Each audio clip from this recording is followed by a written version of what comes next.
Five Nights at Freddy's is a series that truly needs no introduction. For better or worse, it drastically changed the indie horror landscape. Escape, escape, escape, escape, escape,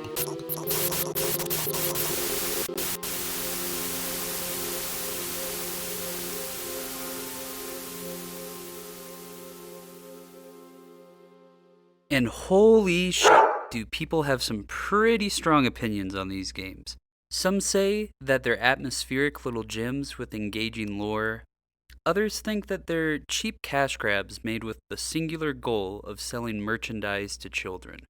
Regardless of where you stand, there is no denying what the series is truly known for.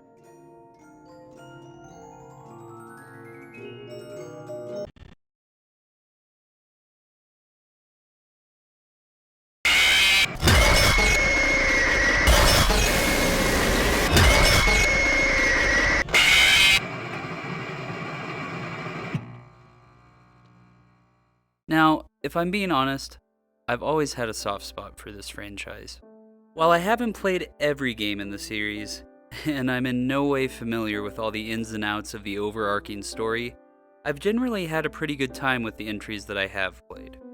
When I heard that there was a new mainline game coming to consoles this fall, I was fairly excited. Then I found out that it was a retro-inspired adventure game with a slick pixelated art style, and I just knew I had to give it a try. So one brisk fall evening, I shut off all the lights, locked all the doors, sat down, and fired up Five Nights at Freddy's Into the Pit.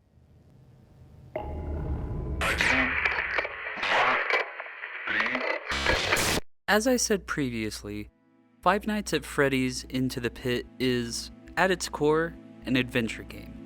It plays a lot like the classic 2D point-and-clicks that I grew up with, albeit with a few modern game mechanics and a bit more of an edge.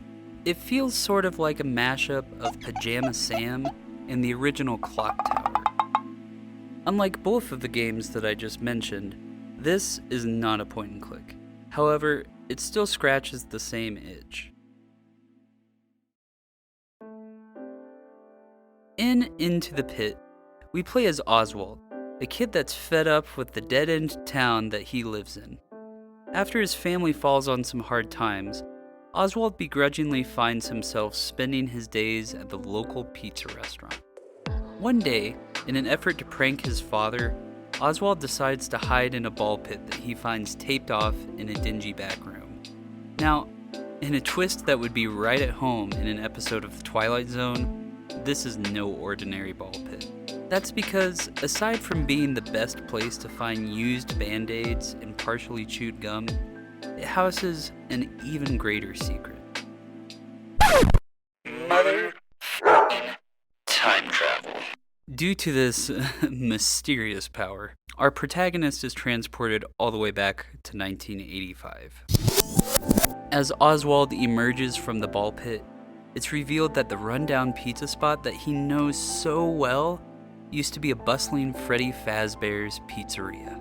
After taking a moment to get his bearings, Oswald meets a few of the kids living in this 1985 version of reality. Together, they end up taking a quick tour of the pizzeria.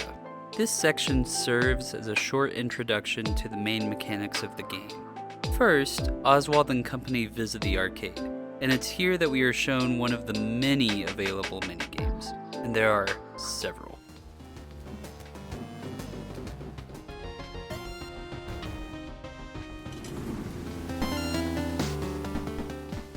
Next, the group plays a game of tag, in which we're able to get further acquainted with the layout of the pizzeria, as well as giving us a chance to experience our first chase sequence.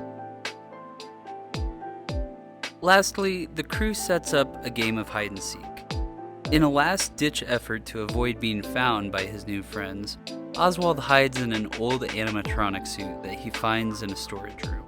And this is when the game starts to get interesting. As Oswald hides, the lights go out, and he has his first encounter with Spring Bonnie. Here, we get a creepy little cutscene that turns into an interactive nightmare, where Oswald must hold his breath to avoid detection. Right off the bat, I have to mention how impressive this scene is. The amazing animation done by Mega Cat Studios really shines, and the in-your-face sound design really makes everything hit hard. In fact, the next 10 or so minutes are truly tension-filled. What plays out is a terrifying segment where we relive a mass attack on the patrons of the pizzeria. It's not graphic, but the sounds and sights that you briefly catch a glimpse of are pretty unsettling, especially for a game in a series that is so popular among kids.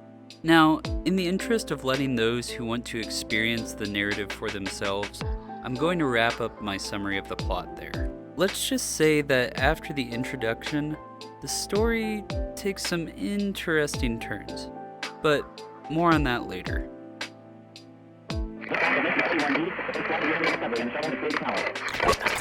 Overall, I had a great time with this game.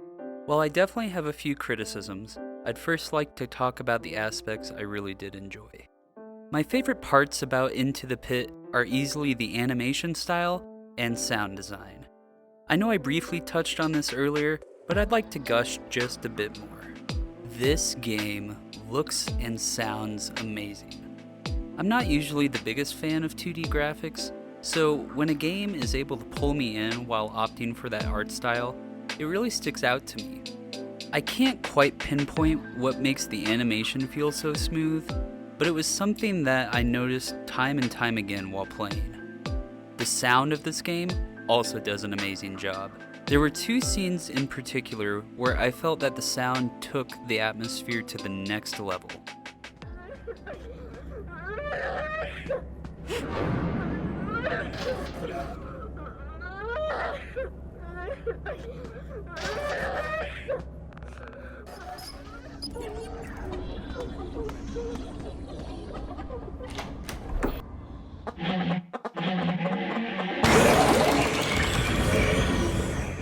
I also thought this game had a fun little soundtrack.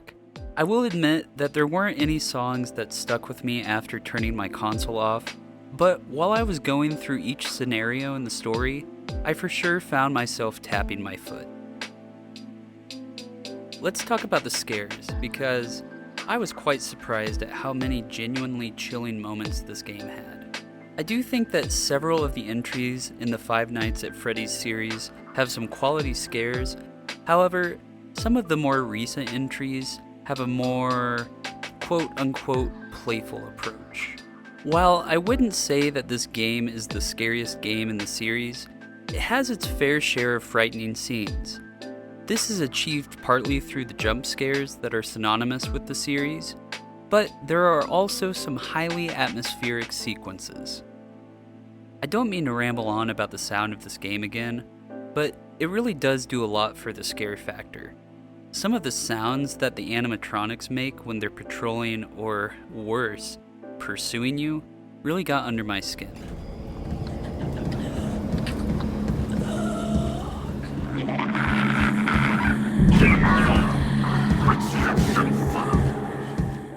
Now, this is still a Five Nights at Freddy's game, so it doesn't push the boundaries a whole lot. This is definitely still a game made to be maybe not quite targeted at children, but at least palatable for kids. All in all though, I thought it did a decent job at putting the horror into horror game. Horror game. Horror game. Horror game. Brother, what's that? The other aspect that I enjoyed about this game was the arcade. There are so many different minigames for you to play, and they serve as a fun distraction. I also thought that it was interesting how you gain access to these arcade games. You have to find various parts for the arcade cabinets. These missing parts are scattered throughout the game world, and it was truly exciting to find a new part, only to return to the arcade and figure out which machine it goes to. These arcade games play a small part in the narrative as well, so there's reason to engage in this aspect aside from killing some time. Let's take a moment to talk about what I didn't like about this game. I really don't have too many complaints, aside from a couple things. My biggest complaint about the game by far is the story. Now, I won't spoil anything, but as I said earlier, the plot takes some turns that I would say are a bit silly.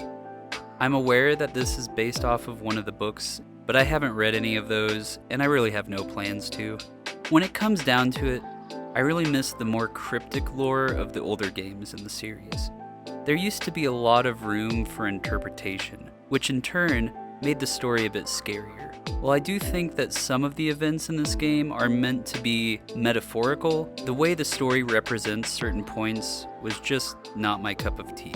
It does feel a bit more serious than recent entries for sure, but there's still something a bit too out there for my taste. I know, that's kind of a weird criticism for a series that revolves around possessed animatronics, but hey, I stand by what I said. This leads me to my only other dislike of Into the Pit, and to be fair, it's really less of a critique of this game in particular, and more of a general complaint with the series itself. This still, for the most part, feels like a game tailored to kids, specifically preteens.